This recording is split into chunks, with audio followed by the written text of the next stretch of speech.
Tell us about this place again. How old? It's about 188 years old.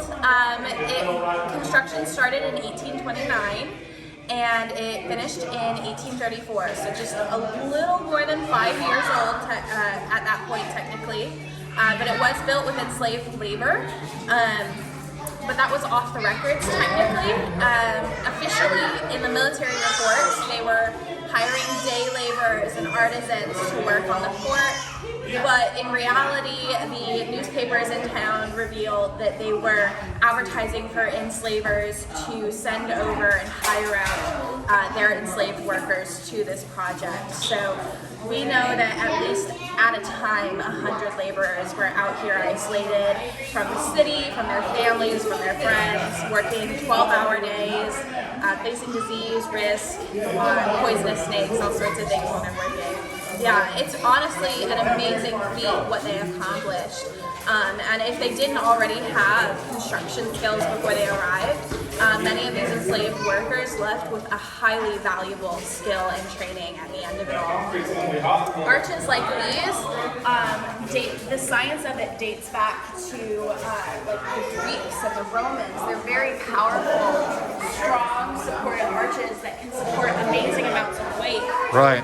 And it's the arches and the arches under the ground that are mirrored as well. Under the ground? Yes. You have so arches under the ground. This arch would be Yes. mirrored underneath the ground as Oh, well. really? Yes, and it makes it even more strong, more reinforced, and it's even more stable on such a sandy ground. Wow. And it's that kind of ingenuity that they were able to accomplish that actually creates this kind of bomb-proof chamber in the 1800s. Wow. So you could take a lot of cannon fire and a lot of damage, and your structure is going to stay stable, and you're not going, like, if you lost a wall, the arches would still be standing. Wow. That sort of thing.